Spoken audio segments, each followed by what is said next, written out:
Hoy vamos a hablar vamos a hablar, hacer una breve introducción de administración pública. ¿Qué hablamos cuando hablamos de la administración pública? A mí, ustedes saben muy bien que me parece, siempre me parece muy poco hablar de la administración pública por ahí con la concepción, eh, la concepción más común que puede ser la de entender a la administración pública como el normal funcionamiento, como el decoro y el buen nombre y honor que debe preservar el funcionario y todo ese tipo de aseveraciones que corresponden a criterios de otras épocas. Porque la administración pública hoy en general tiene algunos aspectos de política criminal que me parecen muy interesantes y que son muy actuales. Son muy actuales. Sobre todo lo que tiene que ver con la corrupción. La corrupción, el problema de los delitos relativos a la corrupción, que la palabra corrupción y su relación con la administración pública, a mi manera de ver, y esto es mi particular opinión, es un poco engañosa. O sea, deberíamos desmenuzar correctamente eh, este concepto de administración pública relacionada a los delitos contra la corrupción, que ha sido una preocupación global, internacional, y que ha generado la suscripción por la comunidad internacional de tratados o convenciones internacionales relativos al combate contra la corrupción. Lo que es verdad, en algunos apartados de esas convenciones, y estoy hablando de dos convenciones específicas, que es la Convención Interamericana para la lucha contra la corrupción y la Convención Internacional de las Naciones Unidas contra la corrupción, estas convenciones contienen obligaciones para los Estados miembros firmantes en este caso, tienen obligaciones mejor dicho, tienen obligaciones de la sanción de determinados tipos penales y después tienen sugerencias sobre la sanción facultativa de otros tipos penales. Eso hacen las convenciones internacionales sobre la lucha contra la corrupción.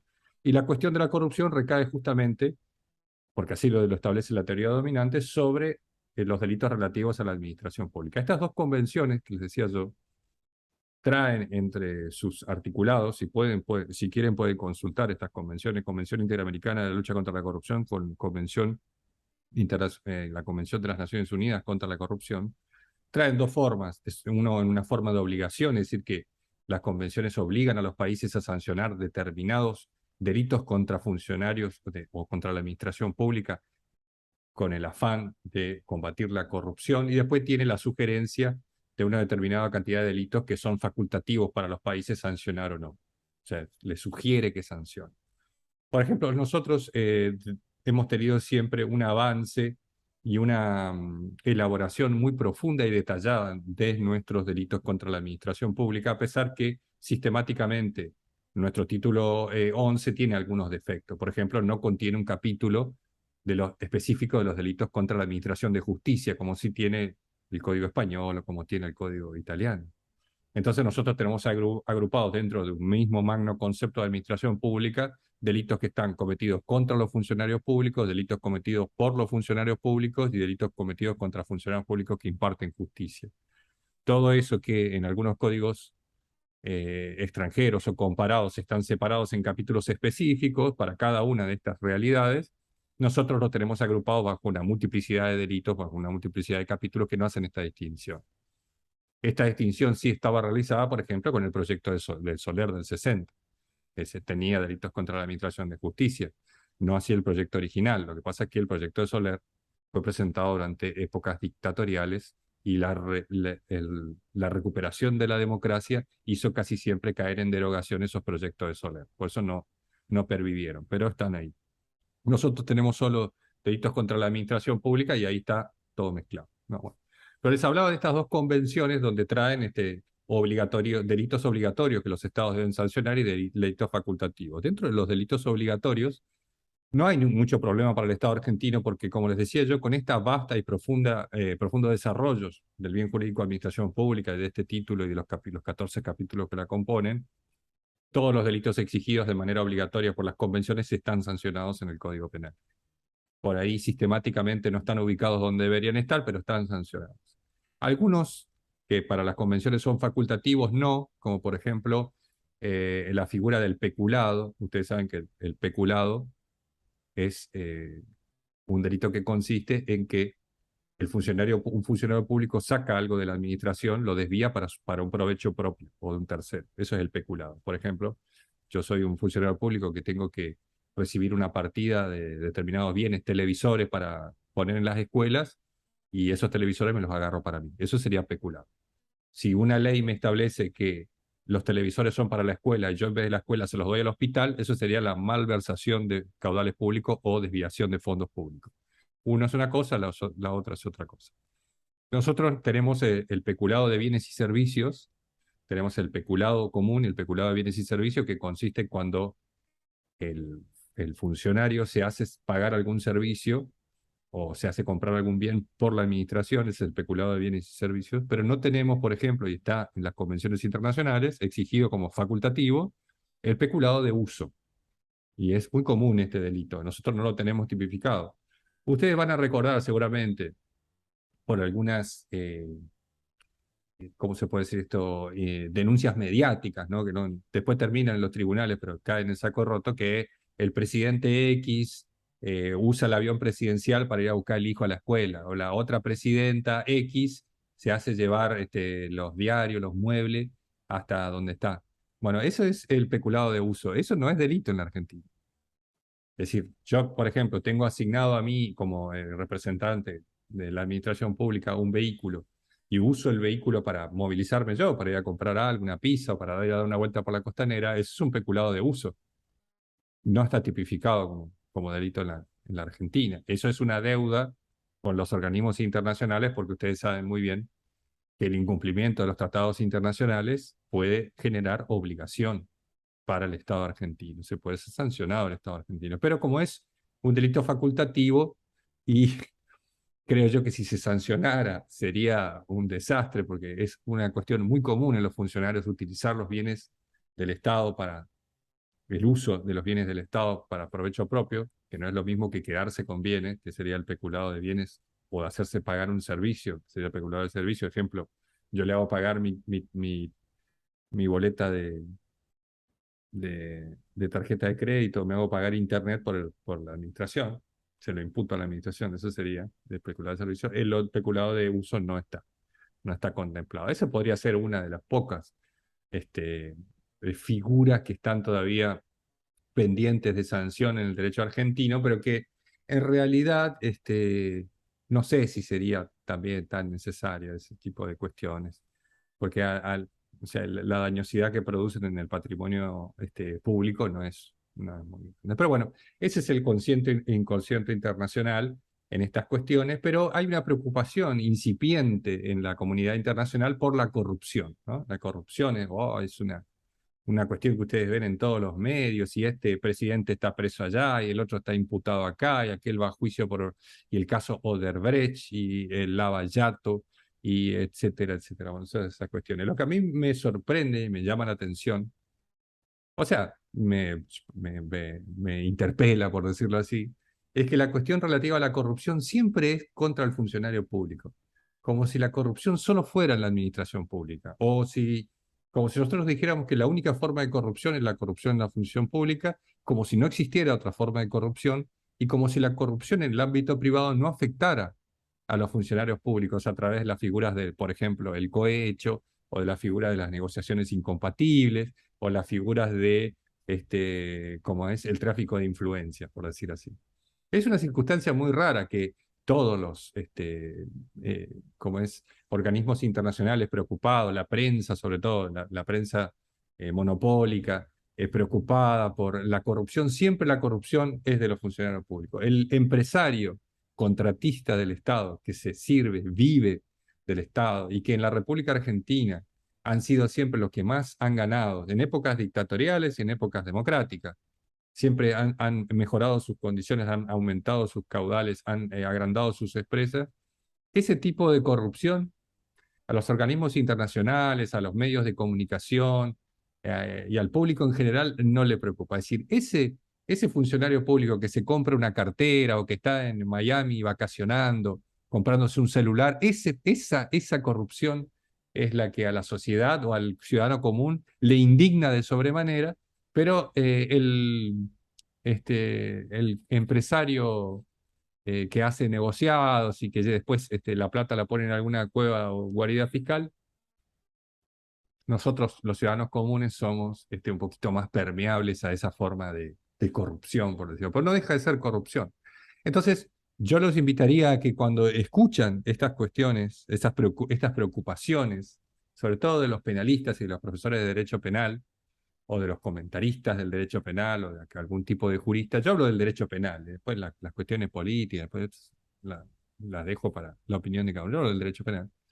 Cuando también ustedes ven la formulación académica, la formulación científica, hay muy poco escrito sobre la cuestión relativa a la corrupción en el ámbito privado. Es decir, la influencia que tienen las grandes corporaciones económicas mundiales para poder redirigir políticas públicas a través de la utilización de cualquier mecanismo. Políticas públicas que benefician a esos empresarios privados. Eso también es corrupción porque no estoy hablando del lobby empresarial, que es algo que está dentro de los márgenes de la ley, pero hay determinados grupos económicos tan poderosos que pueden torcer las políticas públicas y pueden terminar beneficiando sus propios intereses y perjudicando el interés de los administrados.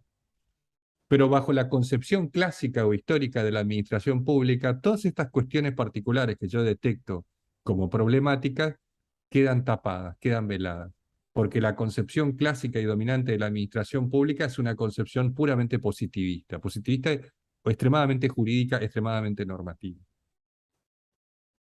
¿Por qué? Porque esta concepción histórica de la administración pública mantiene algunas notas, algunos colores de las concepciones absolutistas, monárquicas, anteriores a la instauración de la República o del Estado de Derecho. Es decir, que ya no importaba antes la voluntad del soberano, sino ahora la voluntad de la administración pública. Volvemos a transformar a la administración pública, que es un ente, una creación, en un sujeto específico al cual debemos tener decoro, respeto, buen nombre o no. Es decir, esas propias concepciones, como es la concepción clásica o tradicional de la administración pública, es una propia concepción extremadamente positivista y legalista, y es una concepción engañosa, de justificación de cualquier orden o de cualquier potestad que provenga de la administración pública, porque es un ente ideal ahí al que todos los ciudadanos deben proteger. Y esas son las concepciones autoritarias. Entender a la administración pública como un fin en sí mismo y no como un medio de satisfacción para el bienestar de la sociedad o el bienestar de los individuos, mejor dicho, no de la sociedad, de los individuos. ¿Entienden esta idea? Entonces, esa concepción clásica de la administración pública es una concepción que siempre ha sido potable y viable para las tendencias en el derecho penal, las tendencias autoritarias, las tendencias, por ejemplo, normativas de las escuelas neocantianas que entendían que, en lo que consistía los delitos contra la administración pública era el quebrantamiento del deber de obediencia y respeto a la administración. Yo le debo de obediencia, yo como ciudadano, le debo obediencia y respeto a la administración. En esa concepción se me está demostrando claramente que hay una separación, que la administración pública es una cosa distinta de yo que soy un administrado. Y yo como administrado sirvo al mantenimiento, engrandecimiento y pervivencia de ese ente que se llama administración pública. Esa es la concepción o el germen de la concepción autoritaria del Estado y que después se desarrolla como la concepción autoritaria del derecho penal. Las normas penales están para proteger el correcto funcionamiento de la administración pública. Y no dicen más que eso los conceptos de administración pública más antiguos. No van más allá. No explican esos conceptos antiguos de administración pública, para qué la administración pública debe funcionar de manera correcta, legal y satisfactoria. Eso nomás dice, que ese es el fin en sí mismo, es el desenvolvimiento correcto de los órganos de la administración pública, su buen funcionamiento. Y ahí agotan el concepto. Y el agotamiento, el corte de ese concepto de administración pública en ese punto no es un error. no es ingenuo. Estas teorías tradicionales o teorías clásicas no cortan, no terminan el camino del concepto sin querer, lo hacen a propósito, porque terminando el camino del concepto en esos aspectos de la administración pública, transformamos a la administración pública en un ente tributario de respeto, de decoro, etc. Debemos proteger a la administración pública, algo distinto de los administrados. Bueno, esa es una concepción que ya no se puede aceptar. La administración pública no es un fin en sí mismo. Es más, les digo, por ahí esto lo van a ver ustedes en textos muy modernos, no lo van a ver ahora como estudiantes, probablemente lo vean si alguno sigue la carrera de investigación. Pero en los textos modernos, en los autores modernos, la administración pública ya ni siquiera es un bien jurídico. Yo opino así. En mi concepción del bien jurídico, la administración pública no es un bien jurídico. Es una función que el Estado cumple para la satisfacción de los verdaderos bienes jurídicos, que son los derechos humanos de las personas. Esos son los bienes jurídicos. Ahora, si yo quiero proteger la administración pública porque quiero proteger solamente la administración pública, bueno, me agoto mi concepción ahí. Y esa protección va a estar siempre destinada, bajo esa concepción clásica, a la protección de los intereses de la sociedad dominante, que son casi siempre los que tienen a su cargo el uso y el goce de la administración. Entonces vamos a estar defendiendo a los opresores con esa concepción. En cambio, si cambiamos el enfoque de la mirada y empezamos a mirar a la administración pública como una herramienta de aseguramiento y satisfacción de los derechos humanos, y que esa herramienta de satisfacción de los derechos humanos la realiza el Estado a través de la provisión de una cosa tan simple como son los servicios públicos, bueno, ya la mirada es distinta. Ya partimos la mirada desde la persona hacia la satisfacción de sus intereses y no desde un ente hacia la persona como el justificativo o el componente de un ente superior. Son dos miradas muy distintas que tienen consecuencias muy distintas. Entonces, a mi manera de entender, en la administración pública, no debemos centrar la atención en la administración pública, porque no es, en mi manera de ver, no es un bien jurídico en sí, sino que debemos centrar nuestra atención a la hora de elaborar un sistema conceptual del derecho penal que proteja conductas agresivas.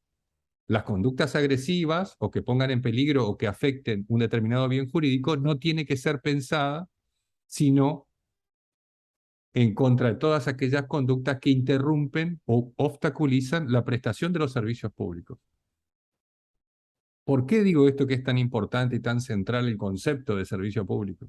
Porque el servicio público es la manera en que efectiviza la garantía constitucional que usted tiene del goce de todos sus derechos necesarios para su desarrollo personal. Y busquemos cualquier ejemplo. Cuando un funcionario público comete un acto de malversación de caudales, como el ejemplo que di recién, recibió una partida al funcionario público, supónganse un ministro, recibió una partida de 20 televisores que estaban destinados a una escuela y los destina, qué sé yo, a otro lugar, lo que está haciendo ahí es afectando el normal y correcto desenvolvimiento de la administración pública como un no. Está afectando la prestación de los servicios públicos. ¿Qué servicio público está afectando si no le dio los televisores a la escuela? El servicio público de educación. ¿Y dónde está la educación como derecho? En la Constitución. ¿Y por qué la Constitución a usted le reconoce el derecho a la educación? Porque si usted se va a las convenciones internacionales, va a leer en la Convención de los Derechos del Niño, etcétera, etcétera, va a ver que hay un derecho humano que es el de educarse.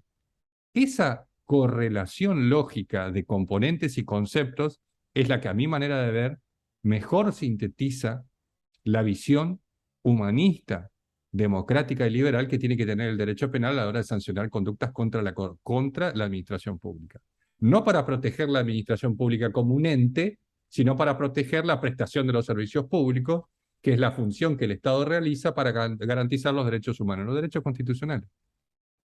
Si el funcionario público se robó la plata y no hizo los caminos, bueno, me está afectando mi derecho a trabajar, a trasladarme. El funcionario público se robó los fondos para pagarle a la policía, me está afectando mi derecho a que a la seguridad, que está también en la Constitución. Si se quedó con la plata y inauguró el hospital, mi derecho a la salud, y así.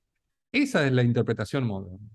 Hay un solo autor en el recorrido absoluto de la doctrina nacional que para mí, más se ha acercado a esta posición de los servicios públicos, y lo nombra, dice servicio público, que es el profesor Creus, fallecido hace tiempo. Él hablaba de, ojo, decía, veamos la administración pública como la prestación de los servicios públicos, no como algo, una persona y una señora que se llama administración pública que hay que cuidarla. Porque esa es la concepción autoritaria, esa es la concepción, eh, como es de otras épocas, que siempre reverdece, siempre vuelve, siempre regresa esa idea de instaurar o de elevar el derecho penal a la protección de entes distintos, porque casi siempre las concepciones autoritarias tienen el mismo mecanismo político y criminal para sancionar conducta. Siempre hacen lo mismo.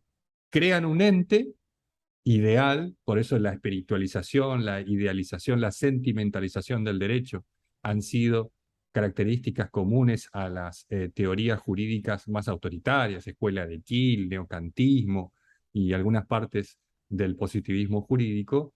Siempre lo que hacen ahí es tratar de crear entes a los cuales el derecho penal le debe brindar protección, y a esos entes ideales y espirituales que nadie conoce se le asignan valores. Entonces, el sano sentimiento del pueblo alemán, la preservación intacta del Estado en Italia, la voluntad del pueblo. Entonces, esos entes ideales que después termina el derecho penal protegiendo, y que en realidad son justificaciones para la persecución de personas que se oponen de alguna manera por su estilo de vida al estilo predispuesto desde los centros de poder, que son casi siempre los que se dedican a modificar el derecho penal.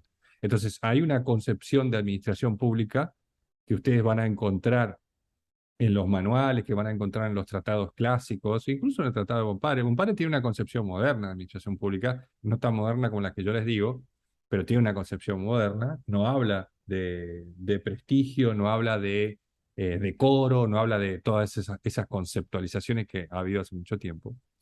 Pero bueno, lo más peligroso de esto es que esta concepción autoritaria de la administración pública, o si se quiere, con una mirada que no parte de la persona, sino que parte de la propia administración pública, es lo que ha tenido todas las convenciones internacionales, sobre todo la cuestión relativa a lo que yo le hacía referencia hoy de la corrupción, la corrupción. Entonces, si las convenciones internacionales que pretenden combatir la corrupción solo hacen referencia a los funcionarios públicos, pareciera que lo único importante es la preservación del buen nombre o decoro de los funcionarios públicos. Yo lo digo en el artículo ese que les pasé el link ahí, en el mensaje, en el paper ese que está ahí. Ahí le digo yo, exigir como una característica al funcionario público que se comporte con decoro, eso es una ridiculez absoluta. Porque el decoro no es una característica que tiene que tener el funcionario público, es una característica que tiene que tener cualquier persona. El que te atiende en el bar, el que te vende la hamburguesa, el que te carga la nafta. Es un valor humano propio de una persona de bien que le interesa la convivencia pacífica en su grupo social. ¿Cómo yo voy a ensalzar o elevar a una categoría o una conceptualización positiva que el funcionario se comporte con decoro o que preserve el buen nombre de la administración? ¿Eso qué es el buen nombre de la administración? ¿Por qué la administración tendría que tener buen nombre si la administración no es más que una organización política y administrativa que se encarga de satisfacer como en los servicios públicos? A eso es lo que voy yo. Por eso hay muchos autores modernos, sobre todo en la doctrina española, que dicen, bueno, administración pública es un concepto genérico, no es un bien jurídico. Después veamos en cada uno de los delitos cuál es el bien jurídico específico. No hay administración pública. Lo que hay podríamos ser delitos, podríamos establecer para un futuro, en una concepción moderna, delitos que afectan la prestación de los servicios públicos, en algún capítulo, ¿no? De un concepto genérico de administración pública, pero como concepto genérico, no como bien jurídico específico, ¿no? A pesar de que hasta no hace muy poco, perdón, no hace mucho, la doctrina dominante entendía que la administración pública era un delito. Ustedes leen cualquier autor clásico, van a encontrar la conceptualización de administración pública como la tesis clásica. Entonces, si ustedes van a la concepción clásica del bien jurídico de administración pública, van a encontrar esto: normal, ordenado y legal desenvolvimiento de la función de los órganos del Estado en todas las ramas de sus tres poderes. En este concepto que yo acabo de traer, está muy bien. O sea, si ustedes lo quieren ver así, Pero ahora bien, el desenvolvimiento de la función de los órganos del Estado, ¿para qué son? ¿O es lo que la ley penal protege es solo el correcto, legal, normal, ordenado desenvolvimiento de los órganos del Estado? No importa al servicio de qué están. Si están al servicio de la persecución política, si como una parte del Poder Judicial, si están al servicio de la evasión fiscal, como una parte, si están al servicio del peculado, también hay que protegerlos, porque son órganos del Estado. Pareciera ser que esta concepción atrasa bastante en la idea. Si nosotros cambiáramos el normal, ordenado y legal desenvolvimiento de la función de los órganos del Estado y le agregáramos a eso para la correcta prestación de los servicios públicos como garantía, etcétera, bueno, ahí estaríamos poniendo que las conductas penales que se reprimirán serán aquellas que afecten el normal desenvolvimiento de la administración pública, pero siempre y cuando ese desenvolvimiento interrumpa o ponga en peligro la prestación de servicios públicos, porque no es porque sí, no es por el solo desenvolvimiento de la administración pública, creo que se entiende la explicación. Entonces podríamos corregir este concepto de administración pública y introducirle algunos aspectos un poco más modernos. Entonces, normal, correcta y legal prestación de los servicios públicos a los administrados. Eso es lo importante. Lo que debe el derecho penal proteger por todas sus características y sobre todo por todos los principios informadores que el derecho penal tiene como cortapisa, digamos, como contorno, de los cuales no se puede exceder, todos esos principios constitucionales deben estar ahí en la protección cuando uno piensa en una conducta penal que afecte a la administración pública. Entonces, normal, correcto y legal prestación de los servicios públicos a los administrados. Esa es la función del derecho penal a la hora de proteger o a la hora de sancionar conductas. Sancionar conductas que afecten o pongan en peligro el normal y correcto y legal prestación de los servicios públicos a los administrados como forma de garantizar el pleno goce de los derechos fundamentales que permiten el desarrollo personal y social. Ese es mi concepto de administración pública. Mi concepto de administración pública. Fíjense que en mi concepto de administración pública no digo administración pública. No digo la palabra administración pública, porque para mí la administración pública no es un bien público. ¿Se entiende? Hay cosas mías publicadas con estas cuestiones, hay otras cosas por publicarse, pero no importa eso. Lo que me interesa es que ustedes tengan una visión moderna del concepto de bien jurídico, administración pública, a partir de la lectura que les di yo de ese pequeño trabajo. Lo único que les pido que lean es el concepto de bien jurídico administración pública, que son aproximadamente 1,5 páginas de ese paper que tiene más extensión. Así que esa es la idea. Entonces, les propongo a ustedes para que lo piensen, no hace falta que pongan este concepto, pueden poner el concepto clásico también, todavía la jurisprudencia no ha producido el cambio, no se produce el cambio en la jurisprudencia de pensar la administración pública, sobre todo creo yo con la profunda influencia de una ola de aparente moralidad, porque hay una ola de moralidad que siempre ha pretendido combatir la corrupción en la administración pública, pero que llamativamente se olvida de que la corrupción también se encuentra en los ámbitos privados. Y voy más allá con esta conceptualización. Algunas veces, o en muchas ocasiones, la corrupción comienza en el ámbito privado y culmina en la administración pública. Culmina en la administración pública. Entonces, cuidado con los conceptos de corrupción, cuidado con las convenciones internacionales, esas que, bueno, asocian. La asociación entre corrupción y administración pública, a mi manera de ver, es una asociación equivocada. La corrupción es corrupción, administración pública y en el ámbito privado.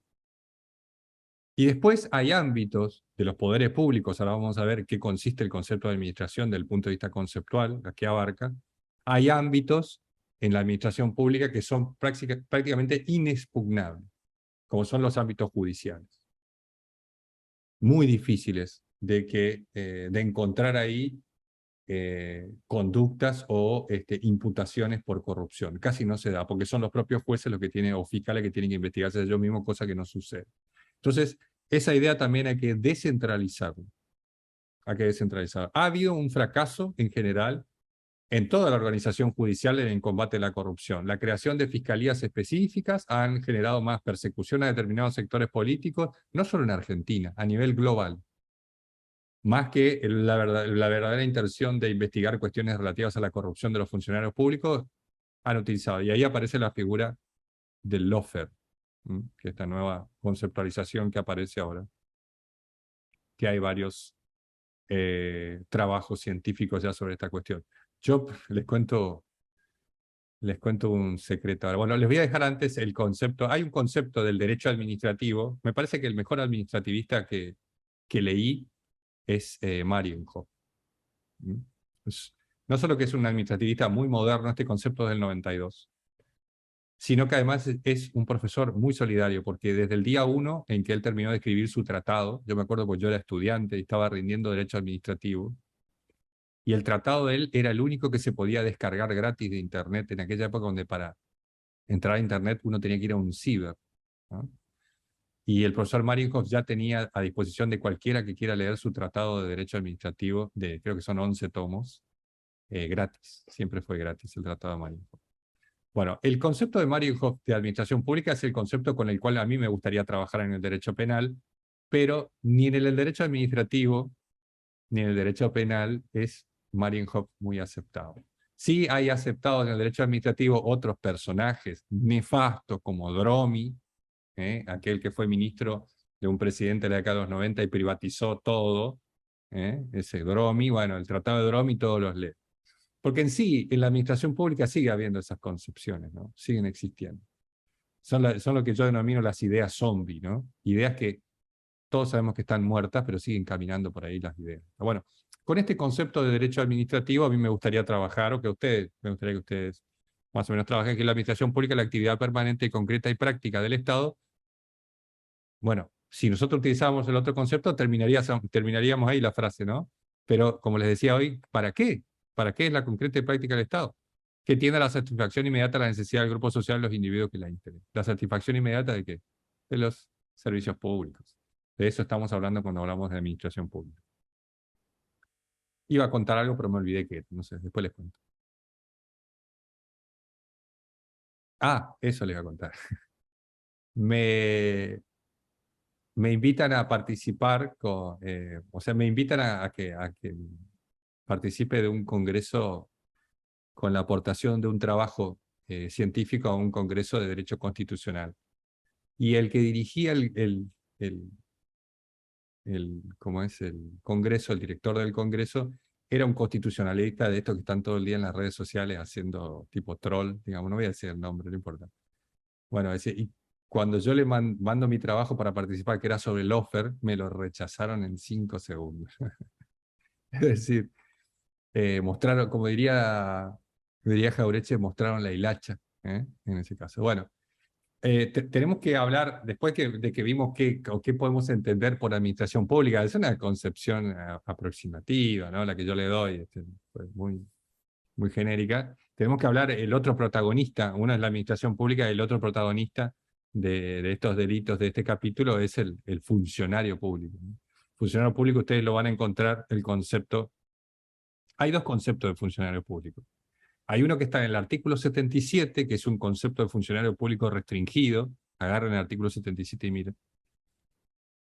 Y hay un concepto un poquito más amplio, no sé si están así, pero un poquito más amplio, que está en el artículo 1 de la ley 25.881, que es la ley de ética pública, donde hay una equiparación, o sea, más una amplitud. Bueno, yo me voy a quedar con el concepto del Código Penal, obviamente, porque la ley de ética pública al derecho penal no tendría por qué generarle ningún tipo de modificación o derogación o de ninguna índole, porque esa es una ley especial y el Código Penal participa más de la idea de una ley general, ¿no?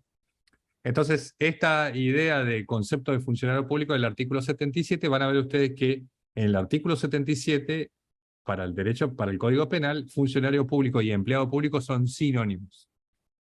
No así en la ley de ética pública, no así en algunas concepciones doctrinarias. Yo he escuchado profesores, claro, he escuchado profesores que tienen una profunda confusión entre lo que es un funcionario público y lo que es un empleado público. Fíjense el grado de confusión que utilizan conceptos del derecho alemán, mejor concepto, digo, ejemplos del derecho alemán para algunos delitos, como por ejemplo la resistencia, la desobediencia a la orden, y utilizan como ejemplo de funcionario público al profesor universitario.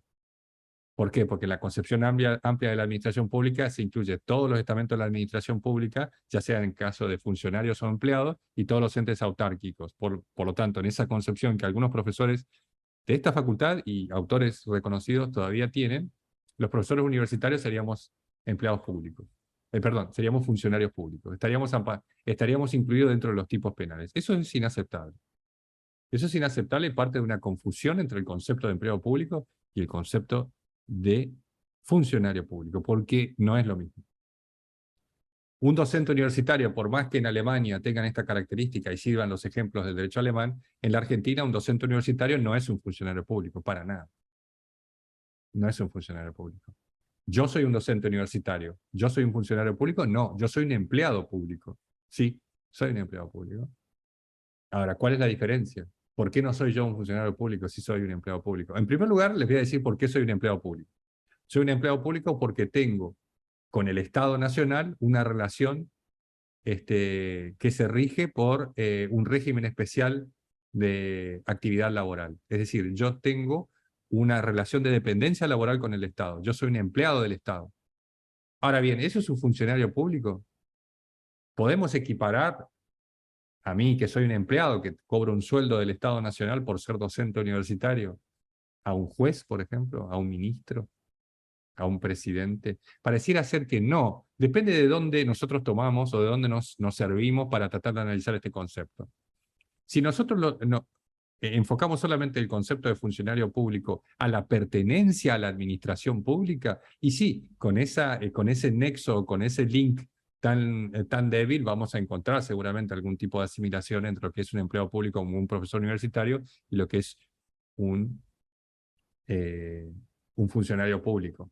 Pero no hay que mirar la diferencia desde la relación que tenemos con el Estado. Eso no. Aunque tienen importancia, pero no hay que mirarlo así. Lo que hay que mirar para diferenciar entre un empleado público y un funcionario público es el grado de representatividad que tiene. Anote. Es el grado de representatividad que tiene. El funcionario público tiene un grado de representatividad distinta al empleado público, por más que en el Código Penal se utilizan como sinónimos. Recuerden esto. Pero esta idea de que el legislador penal utilice como sinónimos el funcionario público y el empleado público ha generado esta confusión en muchos autores, que entienden que el profesor universitario es un funcionario público. No, no es así. El funcionario público tiene una representatividad distinta. ¿Qué representa el funcionario público que no representa al empleado público? Representa la voluntad del Estado. Cuando el funcionario público habla, dicta una resolución, ejecuta una orden o emite una sentencia, quien está hablando es el Estado, no el funcionario. Es decir, que el funcionario público, la caracterización principal del funcionario público es que representa la voluntad del Estado. Eso siempre y cuando analicemos, como a mí me parece correcto, la figura del funcionario público desde su representatividad. Es decir, ¿qué representa el funcionario público para la administración? Su voluntad. Cuando el canciller de la nación firma un tratado internacional, no lo está firmando el canciller, lo está firmando el Estado argentino. Él representa la voluntad estatal. Cuando el diputado levanta la mano, está representando la voluntad estatal. No es su voluntad. Esa representatividad no la tiene el empleado público. Yo, al poner una nota o al corregir un parcial, que puede ser alguna de las actividades que hace el profesor, o al impartir una orden en la clase, no estoy representando al Estado, no estoy representando a la administración, no tengo la representatividad de la voluntad estatal. Y eso lo entiende muy bien Núñez cuando explica esta cuestión. Entonces, la mejor manera de distinguir entre un empleado público y un funcionario público es por su representatividad. ¿Qué representa? Si el funcionario cuando emite una orden está representando al Estado, eso es un funcionario público. Más allá de los otros elementos que la ley requiere para establecerlo, como la designación por el voto popular, por una autoridad competente o por una circunstancia fáctica extraordinaria. Esas son las fuentes por las cuales surge la calidad de funcionario público. Pero para distinguirlo con el empleado público, nosotros vamos a tomar siempre que a quién representa. La representatividad en el funcionario público es la representatividad del Estado, es el Estado el que habla. Yo Si soy un empleado público, como por ejemplo podría ser un jefe demostrador del Correo Argentino, sucursal Corrientes, yo cuando hago mi actividad firmo una ordenanza, no estoy representando al Estado, ah, con los administrados siempre, ¿no? Sino que no estoy representando esa voluntad frente a los administrados, frente a terceros. Esa es la mejor manera de conceptualizar esto. Por eso cuidado cuando escuchan y ven por internet también, porque he visto algunos videos por internet, pues yo ando mirando todo. Cuidado con algunos delitos como desobediencia, que hacen referencia a los ejemplos utilizando como funcionario público al profesor universitario, porque el profesor universitario no es funcionario público. Bueno, ¿alguna pregunta sobre esto? Entonces, quien representa la voluntad del Estado, ese es el funcionario público, que puede entrar en ese carácter por el voto popular, por la autoridad competente. Ustedes tienen en el artículo 77 específicamente señalada esta cuestión. Bueno, y acá yo les quería comentar, como para finalizar esta cuestión de la administración pública, estas cuestiones relativas a la corrupción y la utilización de la persecución política en nivel mundial, estoy hablando, de causas relativas a la corrupción en la función pública como elementos, ¿no? Entonces, los delitos contra la administración pública siempre han sido un instrumento, un arma de sectores de poder para la persecución de determinados rivales políticos sobre pretexto del combate contra la corrupción. La corrupción o democracia, dicen algunos, corrupción o democracia. Pero cuando hablan de corrupción o democracia, siempre hablan de la corrupción de los funcionarios y nunca de la corrupción de los privados. Cuidado con eso, que no le vendan un buzón. Bueno, este libro es muy bueno, el de Gidley, sobre Loeffler. Si lo quieren leer, lo leen, y si no, no hay problema. ¿Alguna pregunta sobre esto? Hablen. No hay preguntas, bien. Doctor, Doctor, usted dio el ejemplo de el empleado de correo. Bueno, ahí ya digo empleado de correo. Él no representa al Estado. No, la voluntad estatal. No dije el Estado. La voluntad estatal quiere decir que cuando el funcionario realiza algún tipo ejecuta una orden o realiza algún tipo de política, es el Estado el que está haciendo eso. No es lo mismo el empleado público, no el empleado del IOSCOR que trabaja en el mostrador, cada vez que realiza o firma un papel no está representando la voluntad estatal. Sí. ¿Entiende? Lo que está haciendo ahí es una actividad en relación de dependencia con un Estado, nacional, provincial o municipal. ¿Por qué? Porque el concepto de administración pública, eso no lo vimos, el concepto de administración pública clásico y abarca todos los estamentos. En primer lugar, no podemos aceptar nosotros el concepto de administración pública, el concepto puramente administrativo, porque el concepto administrativo de administración pública, la administración es lo que hace el Poder Ejecutivo, solo administra. Después tiene funciones judiciales, el Poder Judicial, y funciones legislativas, el Poder Legislativo. Pero ese concepto restringido de administración pública del derecho administrativo no aplica en el derecho penal.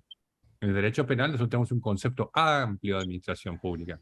La administración pública implica la administración pública que ejerce el Poder Ejecutivo, la administración pública que tiene que ver con la organización del Poder Judicial y del Poder Legislativo y todos los entes autárquicos. ¿Por qué es esto? Porque esa concepción administrativa clásica de que el Poder Judicial juzga, el Poder Legislativo delibera y el Poder Ejecutivo ejecuta o administra el Estado, esa concepción no se da así.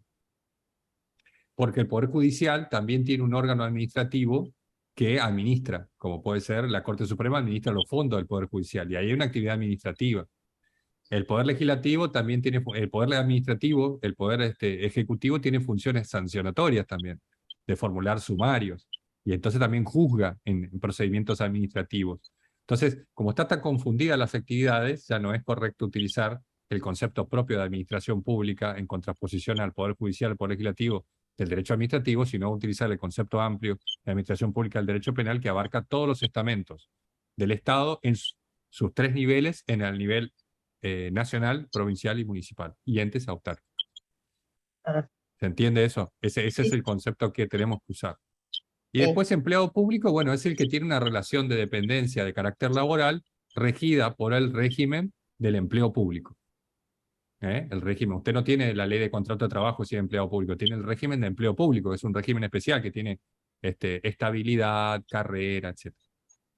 Pero nada más que eso, no, usted no está representando la voluntad estatal, solamente estás teniendo una relación laboral con el Estado, como pudiera tener cualquier otro empleador privado. En vez de trabajar por una empresa, trabaja para el Estado. Esa es más o Sí, menos la circunstancia.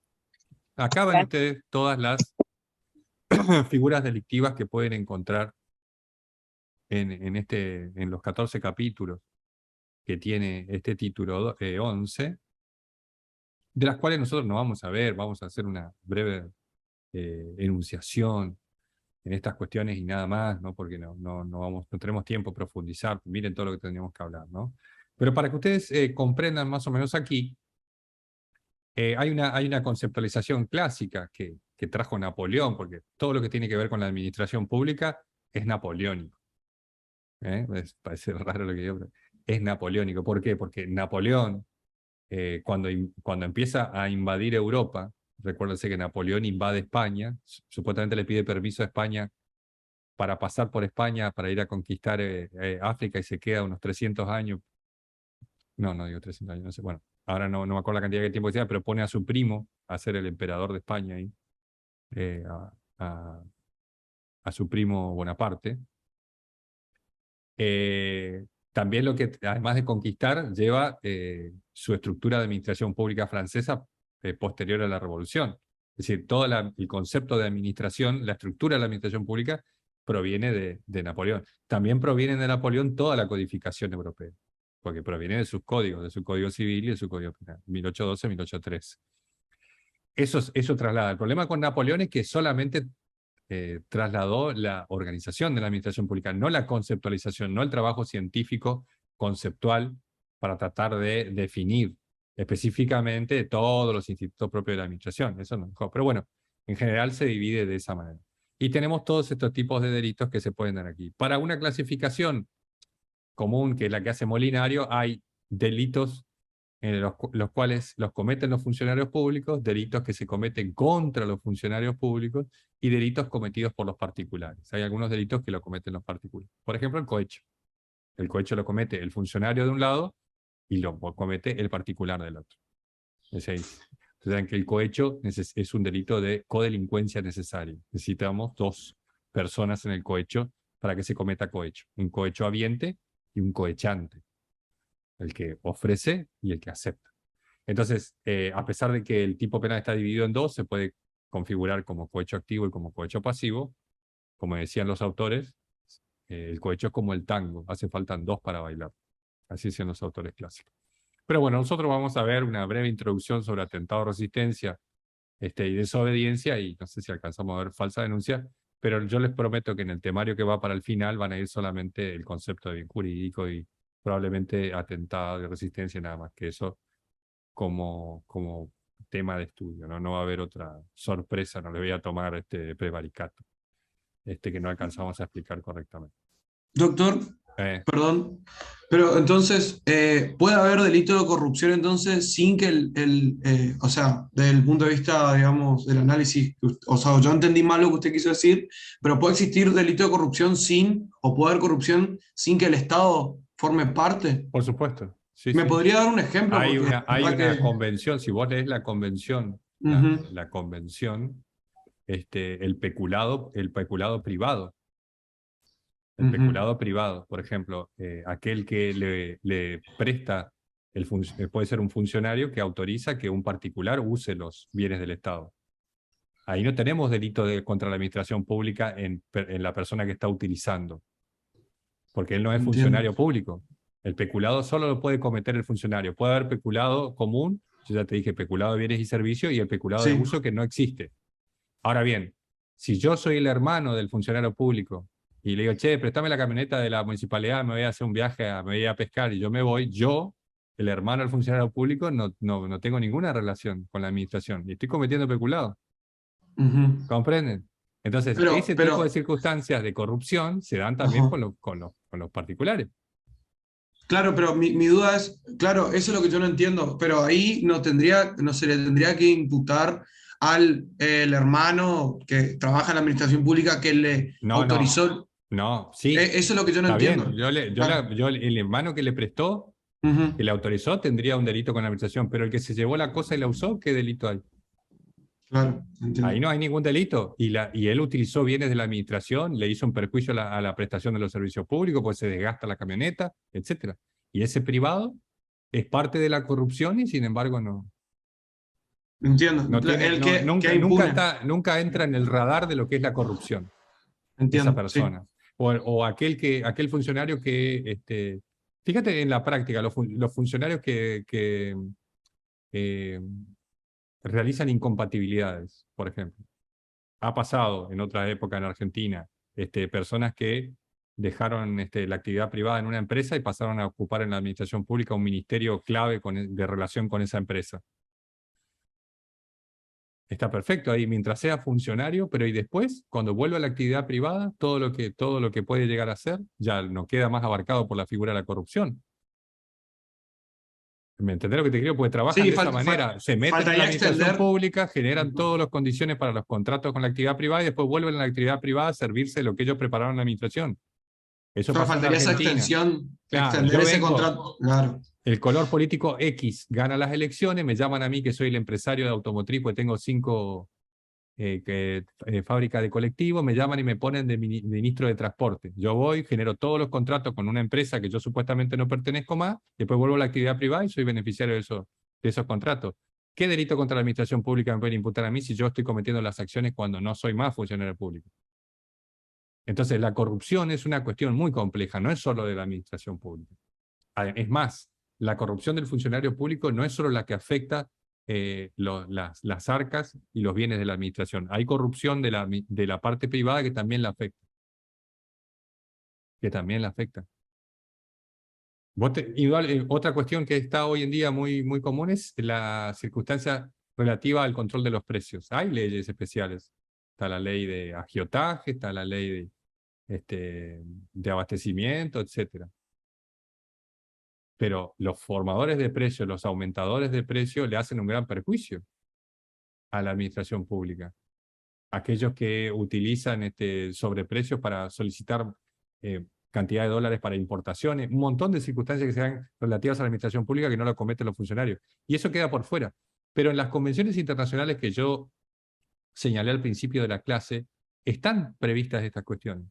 Las convenciones internacionales, tanto la Convención Interamericana contra la Corrupción como la Convención de las Naciones Unidas, sugieren, pero como yo les dije, les expliqué, eh, no como la obligatoriedad de sancionar estos delitos, sino como la facultad de sancionar delitos de corrupción contra la administración pública que lo cometan también los particulares.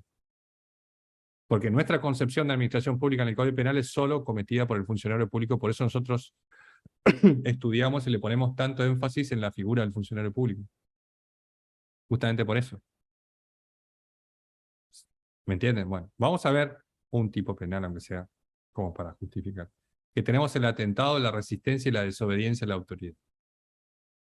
Atentado, resistencia y desobediencia. Acá, comúnmente cuando salen de los boliches, bueno, y se empiezan a revolear botellas, bueno, lo quieren agarrar a uno y se arma ahí la trifulca, le imputan siempre atentado y resistencia a la autoridad. Vamos a ver primero esas dos circunstancias. Lo que es profundamente un error. Y también lo hacen los fiscales. Le imputan a la persona que hizo disturbio el atentado de resistencia a la autoridad. Eso es imposible. ¿Por qué? Porque como está estructurado el tipo penal, son conductas excluyentes. Y son conductas excluyentes el atentado y la resistencia por una cuestión temporal, por un criterio temporal.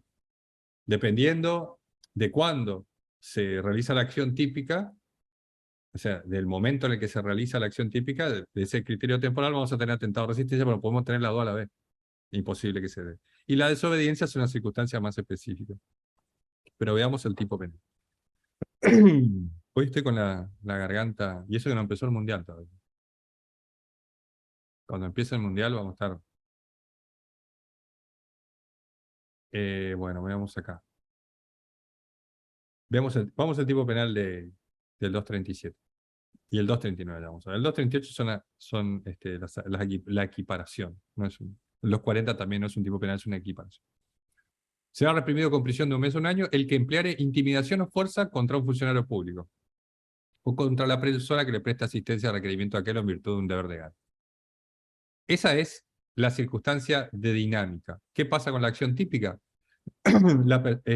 Será reprimido con el qué, dice. Cuando dice el qué, el tipo penal le está haciendo referencia a que el autor puede ser cualquiera. Entonces, en este tipo penal, nosotros estamos en presencia de un tipo penal cometido contra los funcionarios públicos. Y el bien jurídico protegido aquí no es la administración pública en general.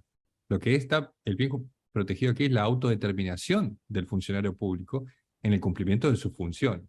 Porque también es una característica de este tipo penal que las acciones se realizan tratando de atentar contra el ejercicio legal de las funciones de esta persona que tiene el carácter de funcionario público. Entonces, en eso es el atentado. Y los medios que utiliza el autor para llevar adelante el atentado son 2 medios que ustedes conocen a la perfección. Uno es la intimidación y el otro es la fuerza. Después esto de la fuerza empieza a complicarse cuando tenemos la agravante de poner las manos encima del... esa fórmula tan poco feliz del agravante poner las manos encima del funcionario, pero ya vamos a ver cómo solucionamos ese problema de interpretación. Pero aquí lo interesante es esto. Ahora, ¿cuál es la dinámica? Implica que la acción típica sea emplear intimidación o fuerza con un fin determinado, acción final, que es exigir la ejecución o omisión de un acto propio de sus funciones. Un acto propio de sus funciones. Esto quiere decir que el acto propio de sus funciones es un acto relativo a la órbita de desempeño del funcionario, no cualquier acto. Es decir, que el funcionario público está realizando un acto cualquiera, distinto de sus funciones, y la persona atenta contra ese acto, antes que realice el acto, por supuesto, en ese caso no estamos en presencia del tipo penal, sino estamos en presencia de algún tipo de otro delito. Pero aquí lo que estamos exigiendo es que la intimidación o fuerza de intimidación, como vis compulsiva, y fuerza como la vis absoluta, el acometimiento físico, contra un funcionario que está en ejercicio de sus funciones, las funciones propias que la ley le asigna. Y en el caso ahí lo que nosotros estamos exigiéndole sería una especie de, si ustedes ven el tipo penal, tiene la forma, si nosotros le quitamos el elemento funcionario público y acto propio de sus funciones, no deja de ser ¿qué? Una coacción. Si ustedes estudiaron 149 bis, es una coacción. Yo le estoy exigiendo que deje de hacer algo relativo a sus funciones, podría agregar ahí o tolere. Pero bueno, pero es más o menos una coacción. La única diferencia con la coacción es que también se puede utilizar fuerza, la coacción solo admite la intimidación, y que el sujeto pasivo en esta conducta es el funcionario público bajo la conceptualización que dimos hace un momento. En eso consiste. Ahora bien, el 239 hace referencia a la otra parte, por eso le digo yo que son conductas que se excluyen, se autoexcluyen, no son posibles de realizarse conjuntamente, y ustedes van a ver en toda imputación, aquellos que trabajan en tribunales, fiscalía, van a ver que dice atentado de resistencia a la autoridad. Por supuesto, atentado de resistencia a la autoridad no se puede. Ahora, cuando ustedes trabajan ahí, le digan al fiscal, díganle, señor fiscal, yo estudié y esto lo que está haciendo usted es incorrecto. Entonces, inmediatamente van a quedar sin trabajo. No le digan nada al fiscal, pues son bastante soberbios algunos funcionarios. Pero bueno, la idea es el fin de las acciones. Y ahora en la desobediencia del 239, vamos a empezar por la resistencia, a pesar que está ahí la desobediencia, la vamos a aplicar después.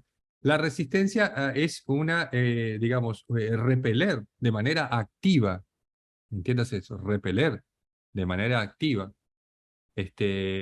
a un funcionario público en el ejercicio legítimo de sus funciones o la persona que le presta asistencia. Cuando dice la persona que le presta asistencia, ustedes tienen que recordar que cuando veíamos los delitos cometidos por funcionario público contra la libertad, también lo podía cometer un particular que le preste asistencia o un particular en el ejercicio de la función pública de manera accidental, aquel que atrapa a la persona en flagrante delito. Bueno, esas equiparaciones son las que pueden darse. Yo puedo, por una orden de un funcionario público en una circunstancia específica, tener el carácter de funcionario público de manera temporal, ¿no? Le estoy prestando asistencia, no siendo un funcionario público, pero siendo un funcionario público que se denomina ad hoc, o sea, para esa situación. Entonces, aquí estamos hablando de la resistencia. ¿Cómo distinguimos? Y esa es la gran pregunta del tipo penal, ¿cómo distinguimos nosotros el atentado de la resistencia y de la desobediencia? ¿no? ¿Cómo podemos nosotros distinguir estas cuestiones? Tenemos que aplicar un criterio temporal. Les spoileo la solución a esta cuestión. Un criterio temporal para poder discernir esto. Vamos a hacer un pequeño acá. Si nosotros pensamos en lo que el ejercicio de la función del el funcionario público en ejercicio de su función, lo que hace es emite una orden de autoridad. Piensen en la clásica, el policía viene a realizar una orden de secuestro a un domicilio. El policía tiene que ejecutar una orden de secuestro. Esa orden de secuestro del policía es la orden de autoridad. Él tiene la autoridad pública asignada por la ley, etcétera, en sentido formal material. Tiene el metu publice potestatis, el publici potestatis, es decir, la potestad pública de incluso utilizar la fuerza pública. Entonces tiene que cumplir con una orden relativa a su función, la orden de autoridad.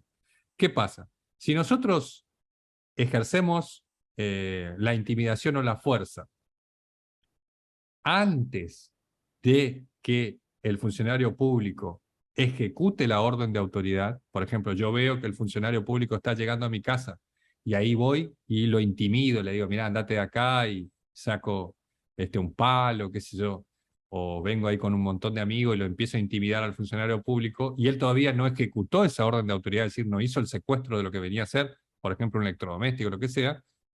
Si es antes de que ejecute la orden, todavía no se ejecutó, estamos ante la figura del atentado. Es ahí tenemos nosotros la cuestión temporal, ¿no? Entonces viene el funcionario público a querer allanar mi casa para realizar el secuestro y yo lo paro antes, lo intimido, incluso lo empujo un poco, lo forcejeo. Ahí estamos en la figura todavía de la fuerza. Después vamos a hablar cuando veamos poner las manos, ¿no?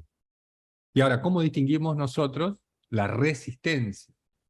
Entonces, para que nosotros tengamos resistencia, la orden de autoridad tiene que haberse ejecutado, o por lo menos comenzado su curso de ejecución. Con que haya comenzado el curso de ejecución ya es suficiente para que estemos en la figura de la resistencia.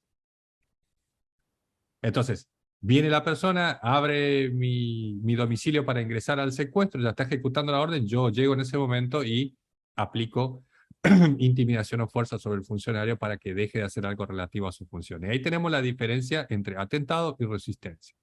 Temporalmente, si la intimidación y la fuerza se aplican sobre el funcionario para evitar que haga algo o deje de hacer algo relativo a sus funciones antes de que ejecute su orden de autoridad, estaremos en la figura del atentado. Y si realizamos las acciones típicas de intimidación y fuerza para evitar que el funcionario realice algo relativo a sus funciones después de que ha comenzado el curso de ejecución de la orden de autoridad, estaremos en la figura de resistencia a la autoridad.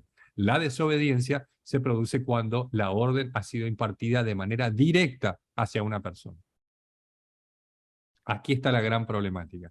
La orden está impartida de manera directa a esa persona, exceptuándose obviamente la orden de detención, porque ustedes saben muy bien que no es delito la autoexhibición de prisión. Si alguien me viene a detener y me quiere poner las esposas y en un momento de descuido yo salgo a correr y me escapo, eso no es delito.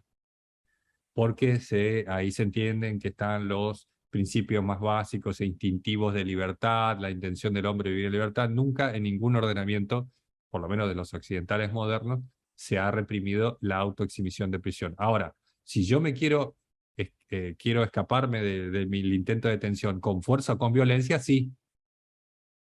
Ahí ya podríamos estar en alguna de estas figuras, pero tengo que aplicar o intimidación o fuerza o alguna de esas formas. Si yo me escabullo y salgo a correr y no me atrapan, en ese caso eso no es punible. Pero la desobediencia siempre implica una orden de autoridad con un destinatario específico.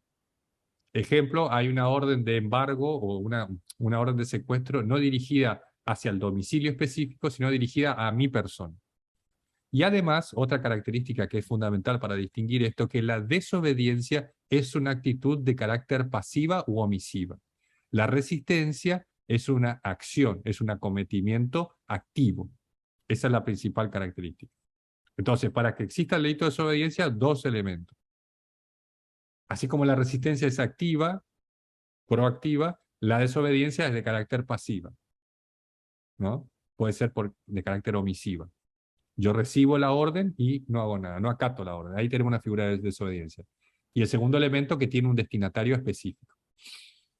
La orden de autoridad puede no tener un destinatario específico. Por ejemplo, un policía o un grupo de policías entran a una cuadra a tratar de, porque hay una manifestación, dan la orden de desalojar el lugar. Ahí no hay un destinatario específico de la orden, es un número indeterminado. Entonces ahí se puede producir el atentado y la resistencia, no la desobediencia. ¿Comprenden? Si yo soy un grupo de policía y hay una manifestación enfrente de un sindicato o de un ministerio, y yo vengo con la policía, trato de dispersar, y ahí se produce algún tipo de intimidación o violencia, o se produce antes de que ejecutemos el desalojo, o posteriormente estaremos ahí. Pero como no hay un destinatario específico, no puede haber figura de desobediencia. La desobediencia es yo recibo la orden a mi nombre, dirigida a mí, y yo, la inacción, la omisión de cumplir esa orden. Tiene un carácter omisivo o pasivo. Con eso se entiende, creo. Pregunten cualquier cosita.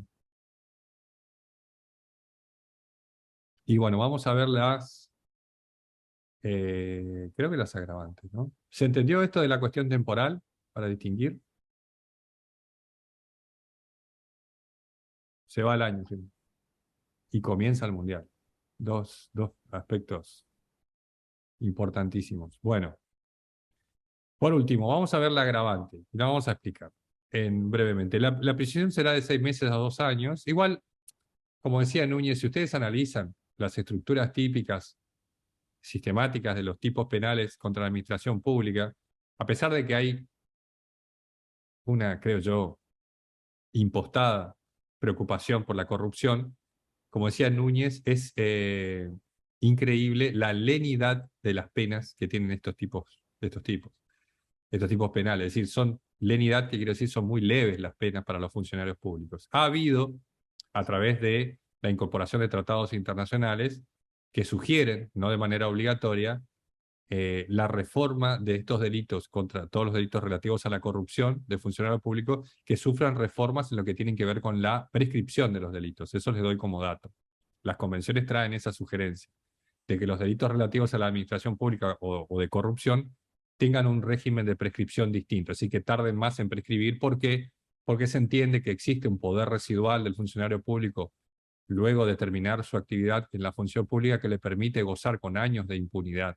Entonces se pretende que estos delitos se mantengan en el tiempo sin prescribir para que puedan ser investigados, con la única idea de combatir la impunidad de la corrupción. A mí me parece demasiado eso verdaderamente, no creo que sea tan así. Me parece más que, como en todas estas movidas globales, me parece que tiene fines explícitos, el combate de la corrupción, y después tiene fines implícitos, esta idea de las convenciones internacionales y de la lucha contra la corrupción. Eso tiene fines implícitos, non santos, que bueno, en algún momento los charlaremos. Si el hecho se cometiera a mano armada, el arma que detalla ahí, por más que hay discusiones en la doctrina sobre esta cuestión, no es un arma de fuego solamente, sino cualquier objeto que aumente el poder ofensivo de quien la porta. Entonces están incluidas las armas blancas y cualquier tipo de armas, las armas impropias, etc. Pero la discusión en la jurisprudencia son siempre las mismas, los criterios objetivos y subjetivos que ustedes vieron claramente en el artículo 166, en el robo agravado con arma. La problemática es si el arma con la cual se atenta o se resiste a la orden de autoridad del funcionario esté cargada, descargada, sea apta para el disparo. ¿No? Discusiones que ustedes ya vieron cuando vieron el delito de robo sobre las tesis objetivas y subjetivas en referencia a las agravantes por el uso de armas. Si el hecho se cometiera por una reunión de 3 o más personas, el fundamento es claro de la imposición de un agravante, porque hay mayor peligro para la integridad del funcionario público cuando la violencia es colectiva, ¿no? Mayor peligro y sobre todo mayor indefensión por parte del funcionario. Imagínense este funcionario que viene solo a ejecutar una orden de un juzgado civil a secuestrar un electrodoméstico y le llega una patota ahí en el barrio de 5 o 6 personas, que suele pasar, y lo intimidan para que no cometa el acto. Es muy común el delito de atentado contra la autoridad cuando pasa esto. El oficial de justicia en un juicio civil tiene que realizar un secuestro, supongamos de un aire acondicionado. Se va a un barrio y la gente no quiere que le lleven sus cosas, entonces se arma ahí una especie de patota que lo intimida y no puede cumplir con la orden. En ese caso lo que hay es un atentado. ¿Por qué? Pues la orden no se ejecutó todavía. Si hubiera estado ejecutando la orden, estaríamos la figura de la resistencia. Entonces, esta agresión o esta idea de de peligro plural, ¿no? Y menor indefensión en lo que justifica. También es agravante si el que comete el atentado a la resistencia o la desobediencia es un funcionario público. Indudablemente es una contradicción. Que esté un funcionario público que tiene la obligación legal de cumplir con sus funciones, le esté atentando para que otro funcionario público no las cumpla, ¿no? Es una condición. Y si el delincuente pusiera las manos en la autoridad, que es lo que más discusión ha traído la doctrina, porque se ha tratado siempre de distinguir así, aquí, mejor dicho, cuál es la diferencia o el límite que se puede producir entre la idea de la figura básica o de la acción típica en el tipo original que habla de intimidación y fuerza, con la de poner las manos sobre la autoridad. En la fuerza uno habla de acometimiento. E indudablemente no podemos estar haciendo referencia a que se dará el agravante cuando la persona haga contacto físico con el funcionario, porque la idea de fuerza también implica el contacto físico. Por lo tanto, algunos autores entendían que solo se producía el agravante cuando había un contacto físico entre el autor y el funcionario público. Eso no es correcto, porque en la fuerza también hay contacto físico. Entonces, esto, lamentablemente, por la defectuosa redacción del tipo penal, tenemos que entenderlo desde un criterio de intensidad. Cuando las agresiones físicas son intensas, de una cierta gravedad, de una cierta magnitud, ya estamos hablando del agravante de poner las manos. Cuando se den con simples agresiones o empujones que no tengan mucha intensidad, estamos hablando de la figura básica de la fuerza. Un criterio medio difícil de entender porque es fenomenológico, por lo tanto, queda a la correcta justipreciación del magistrado. Y en el caso que el funcionario público, el reo sufrirá una inhabilitación especial, que es la pena accesoria que se da para estos casos.